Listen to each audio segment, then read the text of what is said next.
नमस्कार दोस्तों, मैं आप सभी का आज के वीडियो लेक्चर में स्वागत करता हूं। आज के वीडियो में हम लोग जो है रेगुलेटिंग अधिनियम 1773 के बारे में बात करेंगे। इसके जो इम्पोर्टेंट फीचर्स हैं उनको जानने की कोशिश करेंगे। इसके पीछे इसके बनने की जो बैकग्राउंड है, जो पृष्ठभूमि है, उसको समझने का प्रयास करेंगे। इसके उद्देश्यों को समझने का प्रयास करेंगे कि हमने देखिए, हम थोड़ा सा पीछे रिकैप कर लेते हैं।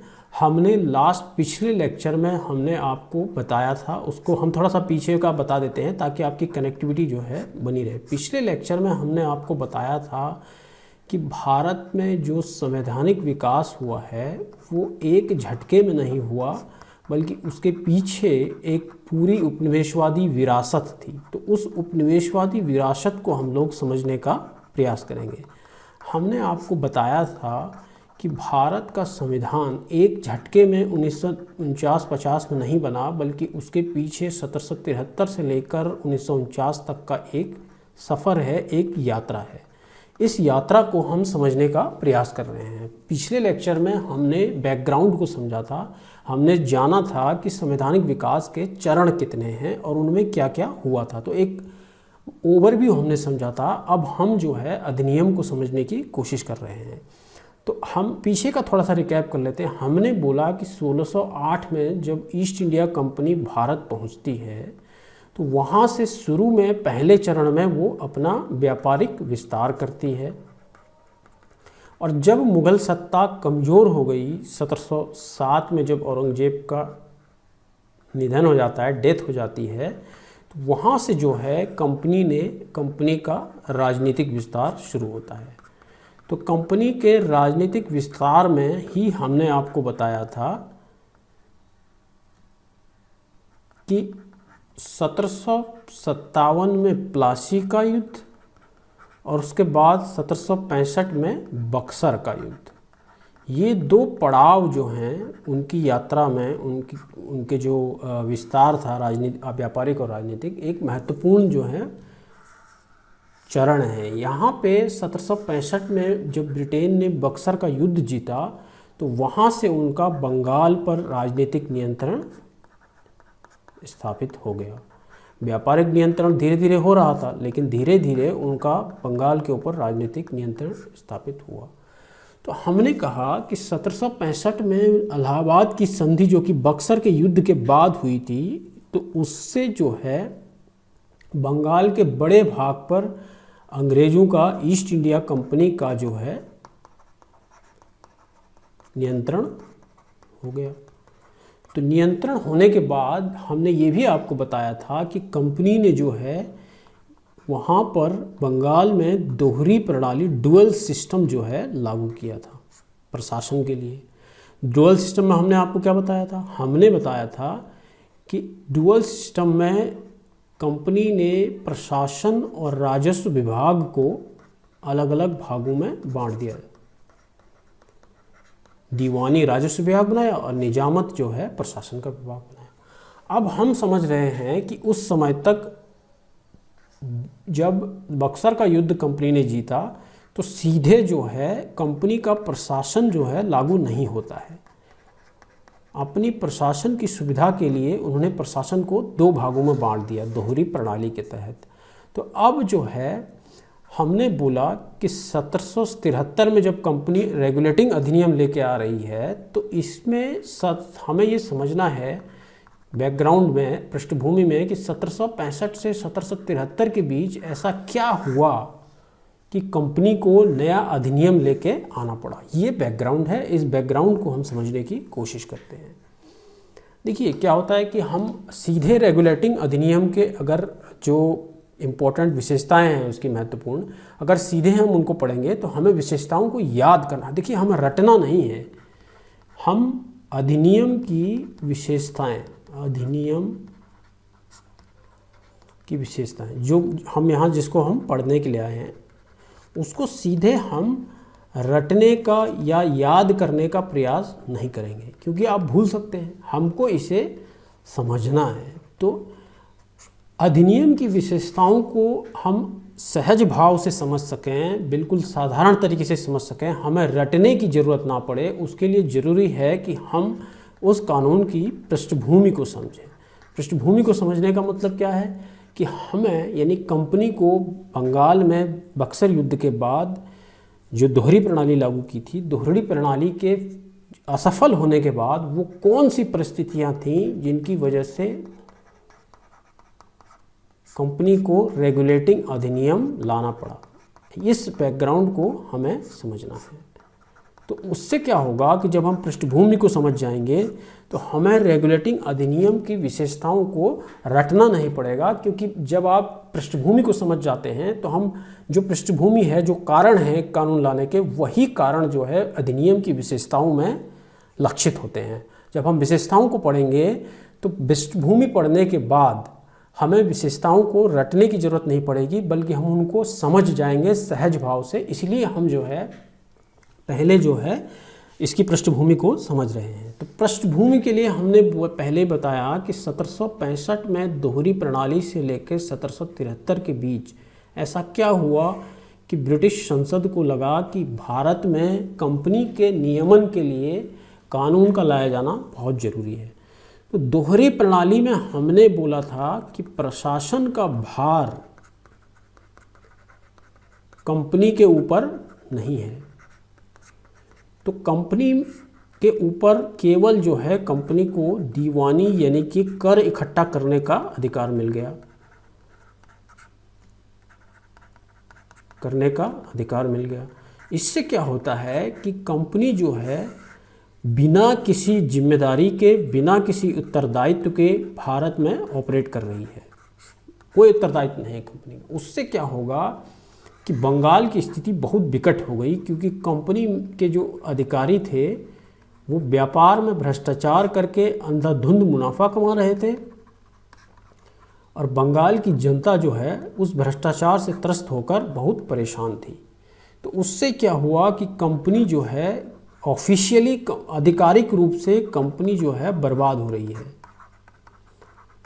क्योंकि कंपनी में किस तरीके से उसको बंगाल में व्यापार के नियमन करना है, किस तरीके से कंपनी मुनाफा कमाएगी, किस तरीके से बंगाल के लोगों पर वो कर इकट्ठा करेगी बंगाल के लोगों से, इसको लेकर के कोई कानूनी ढांचा कंपनी के पास नहीं था। तो उसका फ़ायदा उठा के कंपनी के जो भ्रष्ट अधिकारी थे उन्होंने इतना ज़्यादा भ्रष्टाचार किया कि बंगाल की जनता भी परेशान हुई, और कंपनी की आधिकारिक रूप से जो कमाई थी, जो आय थी, जो संपत्तियाँ थी, वो कम होती चली गई, बर्बाद होती चली गई। इसका असर जो है बंगाल में कंपनी का जो काम था उसका असर जो है ब्रिटेन तक होता है, और ब्रिटेन में जो संसद में बैठे लोग हैं, जो ब्रिटेन के शासक हैं, उनको ये रियलाइज़ हुआ, उनको ये एहसास हुआ कि कंपनी का नियमन जो है, रेगुलेशन जो है ज़रूरी है, क्योंकि दोहरी प्रणाली कंपनी को रेगुलेट करने में पूरी तरीके से असफल हो गई थी। तो उसी को रिप्लेस करने के लिए रेगुलेटिंग अधिनियम जो है आया। तो अब आप इसकी पृष्ठभूमि को समझ गए। हमने कहा कि कंपनी को रेगुलेट करने के लिए कंपनी के पास कोई संगठित ढांचा नहीं है, न तो कोई कानूनी ढांचा है और न ही प्रक्रियात्मक ढांचा है। उसकी वजह से कंपनी में जो अधिकारी हैं वो भ्रष्टाचार कर रहे हैं, इससे कंपनी की आय गिर रही है, लेकिन कंपनी के अधिकारी उस आय को अपनी जेब में डाल रहे हैं। तो उसकी वजह से ब्रिटेन की संसद ने ये निर्णय लिया कि कंपनी को नियमित करने के लिए उसको किस तरीके से उसके ऊपर प्रशासन लागू किया जाएगा, उसके लिए रेगुलेटिंग अधिनियम लाना पड़ा। तो ये इसका बैकग्राउंड है। अब अगर आप बैकग्राउंड समझ गए हैं, इस पृष्ठभूमि को आप हमेशा याद रखिए, ताकि आप जब अधिनियम की विशेषताओं को पढ़ेंगे तो उनको आपको रटना नहीं पड़ेगा, बल्कि आपको एक समझ आपके अंदर विकसित हो जाएगी।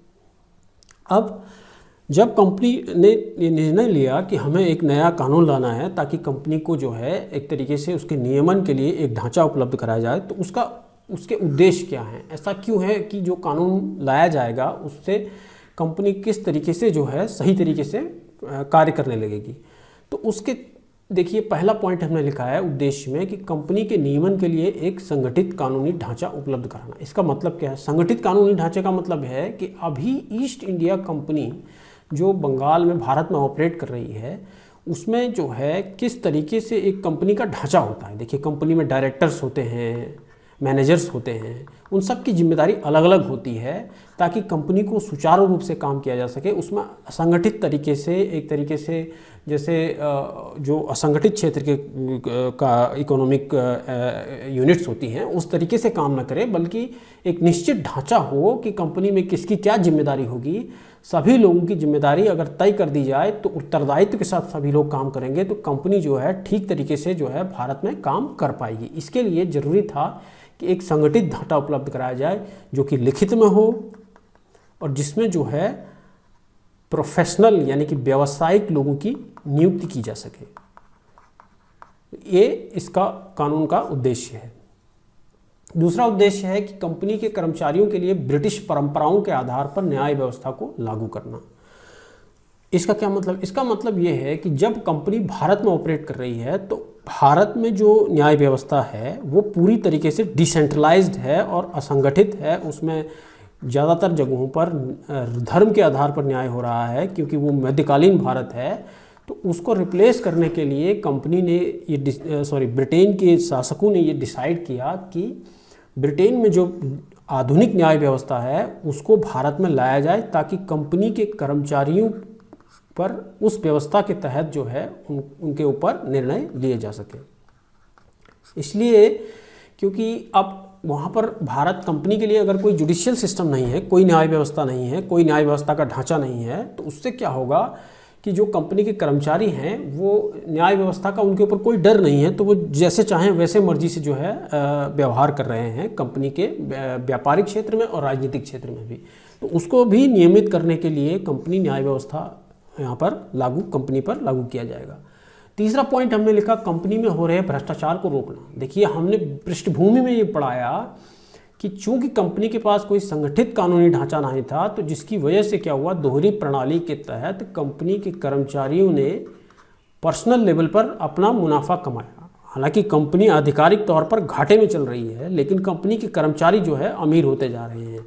उसकी वजह से भ्रष्टाचार हो रहा है और इस बात का ब्रिटेन में बैठे शासकों को एहसास हुआ। चूंकि भारत में जो ईस्ट इंडिया कंपनी ब्रांच काम कर रही है उसमें जो है कर्मचारियों को नियमित करने के लिए उनके पास कोई न्याय व्यवस्था नहीं है, उनके पास कोई कानूनी व्यवस्था नहीं है, जिसकी वजह से कर्मचारी जो है भ्रष्टाचार करके बच जाते हैं। और यहाँ से कंपनी में जो अधिकारी काम करते थे वो ढेर सारा मुनाफा कमाकर वापस इंग्लैंड जाते थे।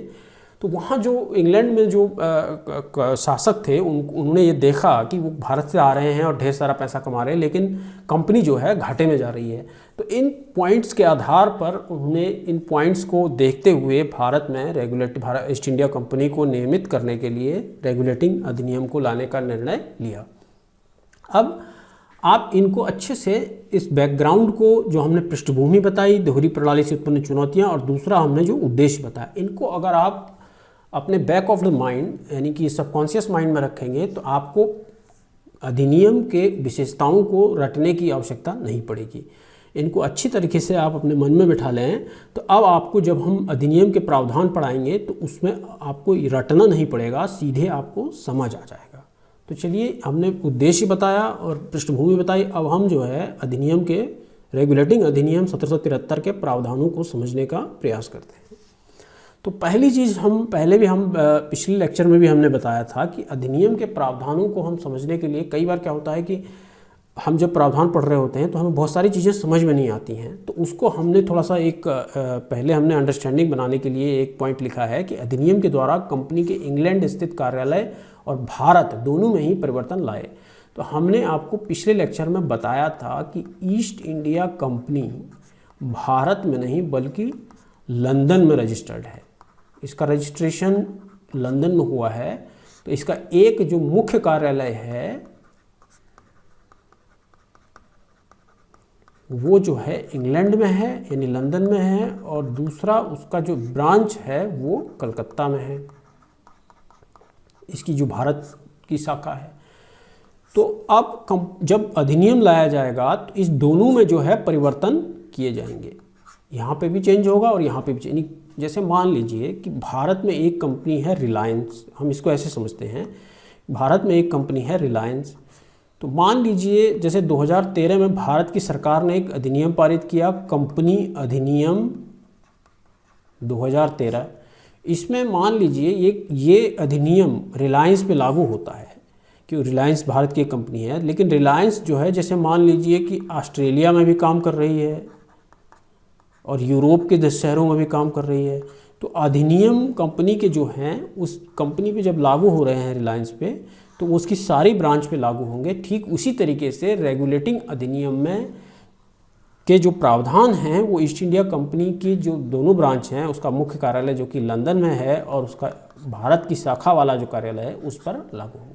तो रेगुलेटिंग अधिनियम दोनों में जो है संशोधन करेगा, दोनों में जो है परिवर्तन करेगा। तो इससे हम थोड़ा सा आगे जब हम विशेषताएं समझेंगे तो आपको इसका महत्व समझ में आएगा कि हम ये क्यों समझा रहे हैं आपको।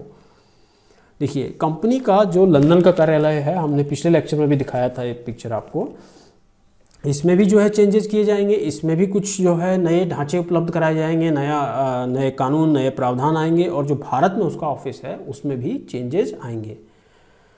तो देखिए, हमने अब समझा कि रेगुलेटिंग अधिनियम दोनों जो ईस्ट इंडिया कंपनी के कार्यालय हैं उनमें परिवर्तन ला रहा है। तो पहला परिवर्तन जो है इस कानून के द्वारा लाया गया वो कंपनी के लंदन स्थित मुख्य कार्यालय में लाया गया। इसमें क्या किया गया, इस कानून में ये प्रावधान किया गया कि जो निदेशक मंडल है, जो डायरेक्टर्स है, कोर्ट ऑफ डायरेक्टर्स जिसका इंग्लिश का वर्ड है, उसको हमने हिंदी में मोटे तौर पर उसका ट्रांसलेशन किया है, निदेशक मंडल उसको बोलते हैं, उनकी जो है नियुक्ति की गई मुख्य कार्यालय में, कहाँ, लंदन में। 24 निदेशकों की नियुक्ति की गई 4 साल के लिए। ये किसको समझने की कोशिश कीजिए, ऐसा क्यों किया जा रहा है।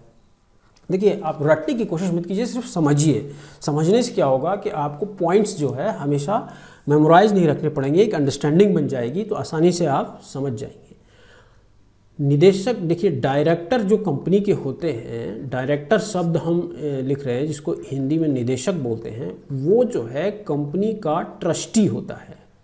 ट्रस्टी मतलब न्यासी, जिसके ऊपर जो कंपनी से मुनाफे के लिए नहीं जुड़ता है, उसका कंपनी के मुनाफे से लेना देना नहीं होता है, बल्कि वो कंपनी की जो संपत्ति होती है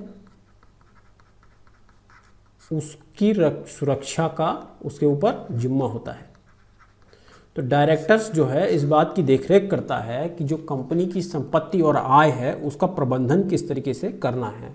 तो वो हमेशा कंपनी के मुनाफे से जुड़ा हुआ नहीं होता है, उसकी एक फिक्स्ड इनकम होती है, तय आय होती है जो कंपनी में डायरेक्टर्स होता है। तो वो इस बात से प्रभावित नहीं होता है कि मान लीजिए कोई कंपनी है उसमें डायरेक्टर है तो कि भाई गलत काम करके मुनाफा कमाया जाए, तो उसका फ़ायदा उसको नहीं होना है। तो डायरेक्टर्स जो होते हैं उनको न्यासी बनाया जाता है कंपनी का, ताकि वो जो कंपनी है उसमें उसके मुनाफे के लिए वो कोई गलत काम ना करें, भ्रष्टाचार ना करें। तो इसके लिए क्या किया गया कि कंपनी का जो हेडक्वार्टर है वहाँ पर 24 यानी 24 निदेशकों की अपॉइंटमेंट नियुक्ति की गई, ताकि वो लंदन में बैठकर पत्र व्यवहार के द्वारा ये देखेंगे कि भारत में जो कंपनी काम कर रही है वो कोई कंपनी की, जो हमने बोला कि डायरेक्टर्स का काम है कंपनी के जो संपत्ति है और उसकी आय है उसकी सुरक्षा करना, उसका प्रबंधन करना। तो इसलिए कंपनी की जो कंपनी का जो हेडक्वार्टर है लंदन में, उसमें जो है 24 डायरेक्टर्स की, निदेशकों की नियुक्ति की गई 4 साल के लिए, ताकि वो ये चेक कर सकें कि भाई उन कंपनी का जो किस तरीके से कंपनी जो है काम कर रही है, उसमें भ्रष्टाचार तो नहीं हो रहा है, या वो आधिकारिक तौर पर जो है कुछ और रिपोर्ट दे रही है और पर्सनल तौर पर उसमें काम करने वाले लोग कंपनी की आय को अपनी जेब में रख रहे हैं। और इसका काम क्या था कि 24 जो डायरेक्टर्स थे जो लंदन में बैठे हुए थे, उनका सीधे जो है बात होती थी पत्र व्यवहार के द्वारा कलकत्ता में बैठे हुए कंपनी के जो अधिकारी होते थे, और उससे वो रिपोर्ट मंगाते थे और उस रिपोर्ट को गवर्नमेंट को देते थे, ब्रिटिश गवर्नमेंट को, कि कंपनी इस तरीके से काम कर रही है। अगर कंपनी में कुछ गलत हो रहा है तो ब्रिटिश सरकार को उसका पता लग जाता था। इसीलिए कंपनी के हेडक्वार्टर में 24 डायरेक्टर निदेशक मंडल की नियुक्ति। जनरली जो किताब में इसलिए समझा रहा हूँ कि किताबों में आप देखेंगे सीधे लिख दिया जाता है कई जगहों पर इस अधिनियम के प्रावधानों में कि कोर्ट ऑफ डायरेक्टर्स की नियुक्ति की गई। तो अब कई बार जो पढ़ रहे लोग होते हैं वो कंफ्यूज हो जाते हैं कि ये निदेशक क्या हैं। आगे जो अब हम पढ़ेंगे प्रशासक मंडल की नियुक्ति की गई, तो वो कंफ्यूज हो जाते हैं कि निदेशक मंडल और प्रशासक मंडल में क्या अंतर है और उनकी नियुक्ति कहाँ हो रही है, लंदन में हो रही है या भारत में हो रही है। तो ये हमने यहाँ पर स्पेसिफाई किया है जिनकी नियुक्ति हो रही है कहाँ हो रही है और उनके काम क्या हैं, और उनकी नियुक्ति वहीं क्यों हो रही है जहाँ हो रही है। तो ये आप समझिए। तो कोर्ट ऑफ डायरेक्टर्स हमने जिसको निदेशक मंडल हम कह रहे हैं, उनकी नियुक्ति जो है कंपनी के हेडक्वार्टर मुख्य कार्यालय लंदन में हो रही है। 24 डायरेक्टर्स की नियुक्ति 4 वर्षों के लिए, जिनका काम है कंपनी के भारत में हो रहे कार्यों पर नज़र रखना और उसकी रिपोर्ट जो है ब्रिटिश सरकार को देना। अब दूसरा जो परिवर्तन होगा वो होगा बंगाल स्थित कार्यालय में। बंगाल स्थित कार्यालय में प्रशासक मंडल की नियुक्ति की है। हमने पहले क्या बोला, लंदन में निदेशक मंडल और भारत में प्रशासक मंडल, इन दोनों की नियुक्ति हो रही है। इसको अंतर को आप हमेशा याद रखिए, बंगाल में प्रशासक मंडल। अब हमने बोला कि कंपनी के बंगाल स्थित कार्यालय में एक प्रशासक मंडल की नियुक्ति की गई। बंगाल के गवर्नर जनरल को इस मंडल का अध्यक्ष बनाया गया। देखिए अब अभी गवर्नर जनरल कहाँ से आता है ये हमने नहीं पढ़ा, क्योंकि ये इतिहास का विषय है, फिर भी हम थोड़ा सा यहाँ समझा देते हैं। 1773 के अधिनियम से पहले एक ही पद होता था जिसको हम गवर्नर बोलते थे, जो बंगाल का गवर्नर हो। इससे पहले तक वो रॉबर्ट क्लाइव है, दोहरी प्रणाली जिसमें लागू हो रही है वो ये है। जब अधिनियम आया तो गवर्नर को गवर्नर जनरल बना दिया गया, बंगाल का गवर्नर जनरल बना दिया गया, उसके पद को बड़ा कर दिया गया। तो अब हम बोल रहे हैं कि कंपनी जो बंगाल का गवर्नर जनरल है वो कंपनी का जो प्रशासक मंडल बनेगा उसका वो अध्यक्ष बनेगा। इसके अलावा 4 अन्य मेंबर्स भी उसमें रखे गए। मतलब जैसे हमने बोला पीछे कि 24 डायरेक्टर बनाए गए, उनको क्या बोला गया, निदेशक मंडल, और यहाँ जो प्रशासक मंडल बनाया गया है उसमें अध्यक्ष के अलावा 4 सदस्य बनाए गए हैं। तो इनकी जो है नियुक्ति की गई। और ये बोला गया कि देखिए एक और पॉइंट है कि इस मंडल में बहुमत से निर्णय लिए जाते थे और अध्यक्ष मत बराबर होने की स्थिति में ही निर्णायक मत का प्रयोग। मतलब क्या है इसको भी समझते हैं, ताकि आपको रटना कुछ ना पड़े, सीधे आपकी अंडरस्टैंडिंग बन जाए। पृष्ठभूमि को हमेशा जो है बैक ऑफ द माइंड में रखिए, एक एक पॉइंट को समझते हुए। प्रशासक मंडल, हमने बोला कि कंपनी ने बंगाल में एक प्रशासक मंडल बनाया और उसमें जो है 4 सदस्य मान लीजिए कि, और एक अध्यक्ष बनाया। एक किसी चीज़ पर वोटिंग होनी है कि कोई निर्णय लिया जाना है। तो 4 सदस्य में 2 सदस्यों ने एक तरफ वोट दिया और 2 सदस्यों ने एक तरफ वोट दिया। तो अध्यक्ष जो है तभी वोट देगा जब इस तरीके की स्थिति आएगी। ऐसा क्यों किया गया, इस चीज़ को समझिए कि अगर कंपनी के प्रशासक मंडल में केवल सारे निर्णय गवर्नर जनरल ले रहा है तो उसका जो है निर्णयों पर एकाधिकार हो जाएगा। तो वो जैसा मर्जी, तो भ्रष्टाचार होने की संभावना क्या हो जाएगी, बढ़ जाएगी। अगर ज़्यादा सदस्य हैं तो निर्णय लेने में एक लोकतांत्रिक व्यवस्था लागू हो जाएगी जिसमें अन्य सदस्यों के जो उनकी ओपिनियन है, जो राय है, वो महत्व रखेगी। तो उसकी वजह से क्या होगा कि भ्रष्टाचार की संभावना जो है कम हो जाएगी। हम ऐसा इसलिए कह रहे हैं कि पृष्ठभूमि में आपने पढ़ा कि कंपनी में जो भ्रष्टाचार की समस्या थी उसको नियमित करने के लिए रेगुलेटिंग अधिनियम लाया। हमने बोला जो उद्देश्य हैं अधिनियम के लाने के लिए उसी के अनुसार आपको उस अधिनियम की विशेषताएं दिखेंगी। तो इसीलिए ये लाया गया है कि 4 सदस्य जो है अतिरिक्त लाए गए हैं गवर्नर जनरल के अलावा, ताकि गवर्नर जनरल की निर्णय लेने में एकाधिकार ना हो। किसी मुद्दे पर कंपनी को किस तरीके से कार्य करना है, कंपनी के जो निर्णय हैं उसके ऊपर उनका कोई एकाधिकार न हो। इसको लेकर के प्रशासक मंडल बनाया गया जिसमें जो गवर्नर जनरल के निर्णय लेने के एकाधिकार को समाप्त करने के लिए 4 अन्य सदस्यों की नियुक्ति की गई। तो ये आप इसको समझिए। अब जो प्रशासक मंडल होता था उनकी जो नियुक्ति होती थी वो 5 वर्षों के लिए होती थी और उसको हटाने की कभी कभी प्रीलिम में एक सवाल पूछ लिया जाता है कि रेगुलेटिंग अधिनियम के तहत निदेशक मंडल को हटाने की शक्ति किसके पास थी। तो ये केवल जो है प्रशासक मंडल को हटाने की जो शक्ति है वो केवल ब्रिटिश सम्राट के पास है, वही इसको हटा सकता है। और किसकी शिकायत पर, निदेशक मंडल। निदेशक मंडल कौन है, जो 24 डायरेक्टरों का समूह है जो कि लंदन में नियुक्त है, वो हमने पहले ही बोला कि निदेशक मंडल इस बात पे नज़र रख रहा है कि कंपनी भारत में किस तरीके से कार्य कर रही है। तो उसको अगर शिकायत मिलती है, उसको पता चलता है कि कंपनी के कर्मचारी ठीक तरीके से काम नहीं कर रहे हैं, प्रशासक मंडल सही निर्णय नहीं ले रहे हैं, भ्रष्टाचार कर रहे हैं, तो वो ब्रिटिश सम्राट को शिकायत करेगा और ब्रिटिश सम्राट को अगर लगता है कि ये इसको हटाया जाना चाहिए तो वो उसको हटा देता था। एक और पॉइंट यहाँ पर है कि गवर्नर जनरल को 4 सदस्यों की परिषद, जो हमने बोला प्रशासक मंडल, उसको बंगाल प्रेसिडेंसी के सैन्य और असैन्य, सैन्य मतलब जो लड़ाइयाँ होती थी, जो ब्रिटिश एम्पायर का प्रसार हो रहा था ब्रिटिश साम्राज्य का, वो, और असैन्य मतलब जो सामान्य प्रशासन है, उनका अधिकार दे दिया गया। उसके अलावा कुछ विशेष मामलों में मद्रास और बम्बई प्रेसिडेंसियों के अधीक्षण का अधिकार भी दे दिया गया। इसको भी समझ लीजिए, इसको भी रटने की आपको बिल्कुल ज़रूरत नहीं है।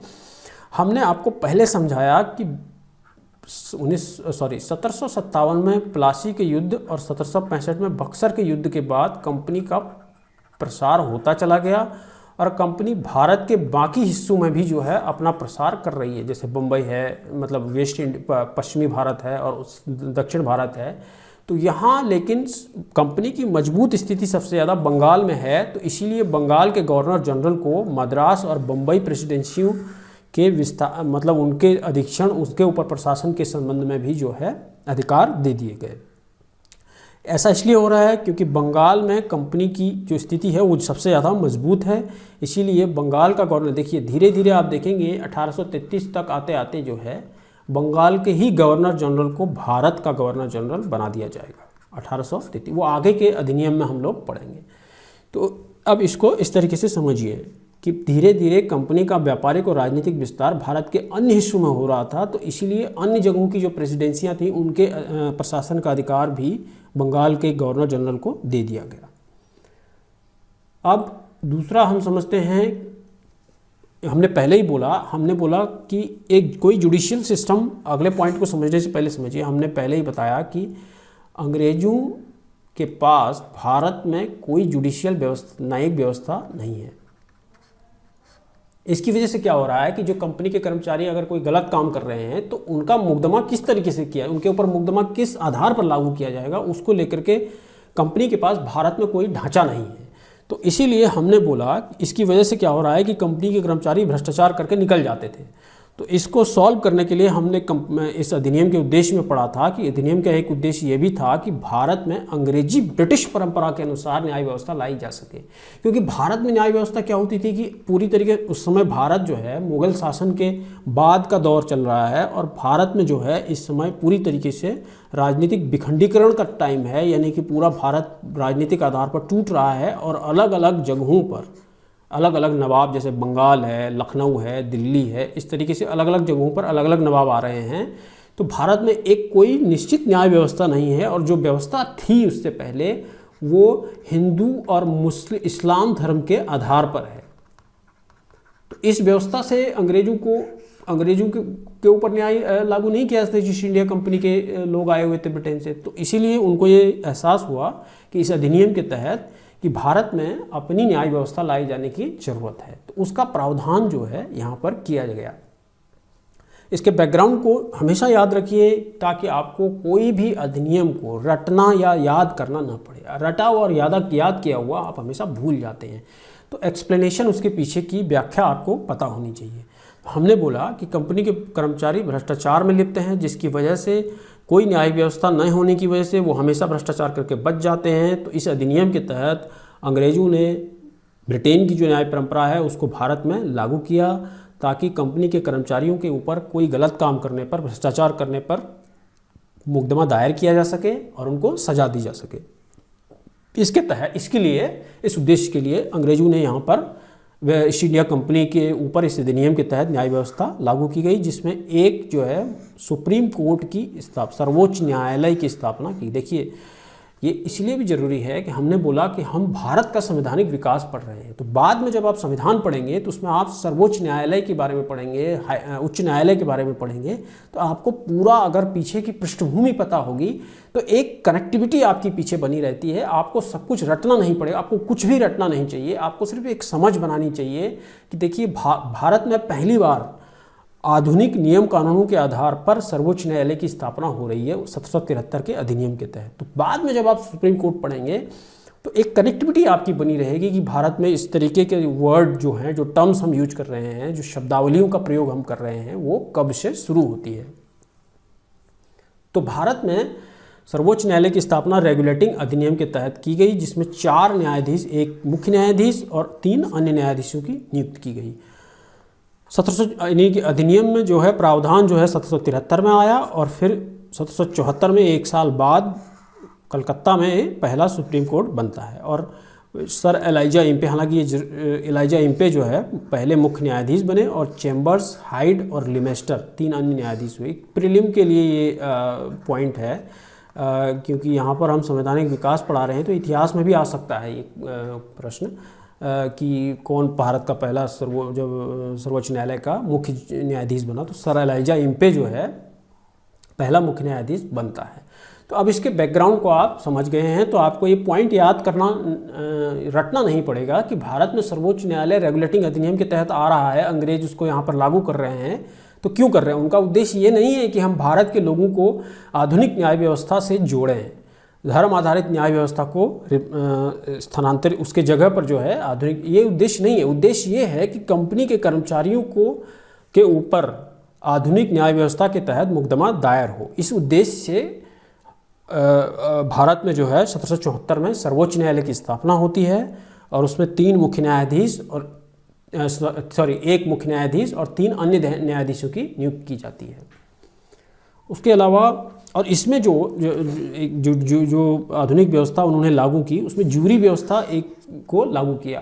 अंग्रेजी परंपरा के अनुसार जूरी व्यवस्था का मतलब क्या होता है? जैसे कोर्ट है, तो कोर्ट में इधर जो है, जो जिनके ऊपर आरोप है वो लोग बैठते हैं, इधर जिन लोगों ने आरोप लगाया है वो लोग बैठते हैं, और यहाँ पर जज बैठता है। जज वकीलों के जो तर्क होते हैं उनके आधार पर अपना निर्णय लेता है। लेकिन जूरी व्यवस्था में क्या होता है कि मुकदमे की सुनवाई के लिए न्यायाधीशों के अलावा यादृच्छिक यानी कि रैंडमली सेलेक्ट किए गए लोग, जैसे 12 या 15 लोगों को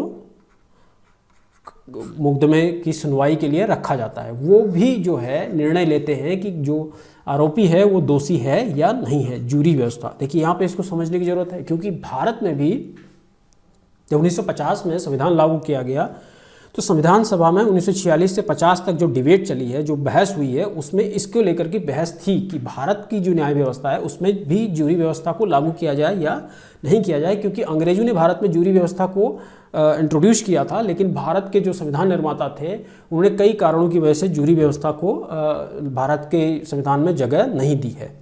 हालांकि अभी भी कई लोग इसको लेकर कहते हैं कि भारत में जूरी सिस्टम होना चाहिए।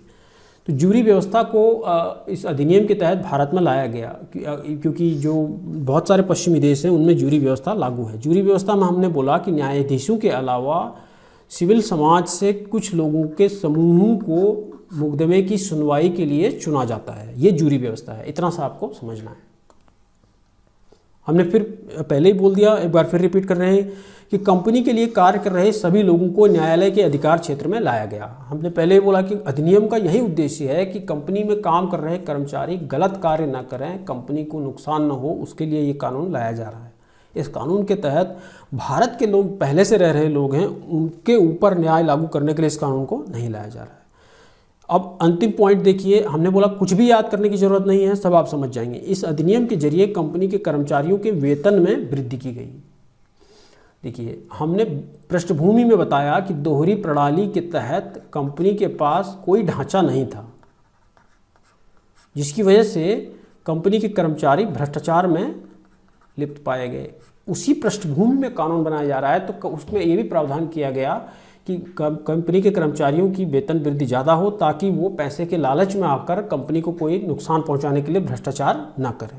क्योंकि हमें पता है कि एक बहुत ही भ्रष्टाचार के संबंध में एक बहुत ही ठोस तर्क ये बताया जाता है कि जब कंपनियों में कर्मचारियों की वेतन जो है अप्रोप्रिएट नहीं होता, अच्छा वेतन नहीं मिलता है, तो वो भ्रष्टाचार के लिए जो है मोटिवेटेड होते हैं और वो कंपनी के में जो है इलीगल एक्टिविटीज़ के जरिए पैसा कमाना चाहते हैं। तो इस तर्क के आधार पर कंपनियों के वेतन में वृद्धि की गई।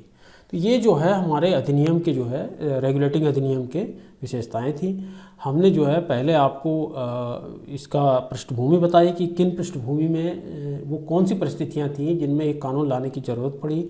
उससे पहले हमने आप इसको ठीक से समझने के लिए आप पिछला लेक्चर जो जिसमें हमने जो है भारत में संवैधानिक विकास की ऐतिहासिक पृष्ठभूमि करके एक लेक्चर बनाया है, उसको आप देखें तो उससे आपको आगे जो अधिनियम हैं, जो अभी हमने ये अधिनियम पढ़ाया और आगे जो हम पढ़ाएंगे, उनको समझने में जो है आसानी होगी और सहज भाव से आप समझ पाएंगे।